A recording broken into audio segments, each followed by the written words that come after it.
నుంచే తనకు ప్రాణహాని ఉందని 78 ఏళ్ల వృద్ధ మహిళ తెలంగాణ మానవ హక్కుల కమిషన్ను ఆశ్రయించింది. తన భర్త నుంచి సంక్రమించిన ఆస్తిని కొడుకులు లాక్కొని రోడ్డు మీదకు నెట్టేశారని ఆమె కమిషన్కు ఫిర్యాదు చేసింది. నల్గొండ జిల్లా చాలిగౌరారం మండలం పెరికకొండాపురం గ్రామానికి చెందిన బుచ్చమ్మ అని వృద్ధురాలు తనకి ప్రాణ రక్షణ కల్పించాలని రాష్ట్ర మానవ హక్కుల కమిషన్కు విజ్ఞప్తి చేసింది. తన కొడుకులో ఒకరు కానిస్టేబుల్ అని, ఇంకో కొడుకు IBM ఉద్యోగం అని చెబుతున్నారు. ఇక తన ఆస్తి లాక్కొని బయటికి పంపిన కొడుకుల నుంచి తనను కాపాడాలని కూడా ఆమె హక్కుల కమిషన్ను వేడుకుంది.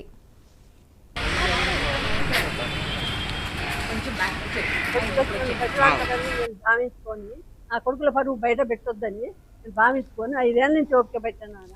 ఇవాళ నా కాలు రెక్కలు ఆడుతుంటే నా బిడ్డ బువ పెడుతుంది. నేను మంచాన పడితే మనిషికి 20-30 వేలు ఇవ్వాలి. పని మనిషికి ఒక్కొక్కటి సంగతులు చూసుకుంటుంటే ఆస్తంతా వాళ్ళకి ఇచ్చి నా బిడ్డ కాడ నేను ఎట్లుండాలి. వాళ్ళకు అత్త ఉన్నది, వాళ్ళ బాధ్యతలు వాళ్ళకు ఉన్నది.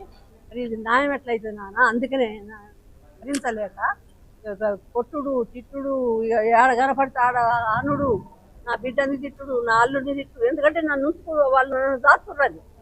అట్లా ఇసుకిచ్చి అట్లా కూతలు కూసి ఫోన్లు బంద్ చేసి డిస్కౌంట్ చేసి ఫోన్ చేస్తే ఫ్రెండ్స్ మా అమ్మకు ఫోన్ చేయొద్దు, నువ్వు మా ఇంటికి రా, మా అమ్మ ఇంటికి పోవద్దు, మా అమ్మ మీ ఇంటికి రావద్దు, తాగలావని బట్టలు ఉతుకొద్దని. ఎన్నో నాయన నన్ను ఎన్నో కష్టాలు పెట్టిండ్రు, ఎన్నో బాధలు పెట్టిండ్రు. ఇంకా నా తలంటికలు అన్నీ ఉన్నాయి కానీ నాకు ఓపిక లేకుండా పోయింది. నా పరేషాన్కు చాలా ఉన్నాయి. నన్ను కష్టపెట్టిండ్రు, నా ఆస్తంతా తీసుకుండ్రు. ఒక్కటే విషయం నాన్న, ఇవాళ నేను నా అమ్మగారు ఆస్తి కాబట్టికే నా అమ్మగారు ఆస్తి నాకు ఇవ్వాలి. వాళ్ళకైతే నేను జీతాలు ఉంచలేదు, 16 పాలు చేయలేదు. లక్షలు జీతాలు తీసుకుంటుండ్రు. మీ బతుకులు మీరు బతుకులు.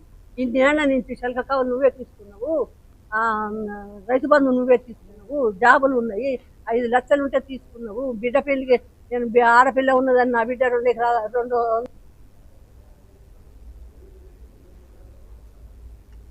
ఇవి ఇప్పటి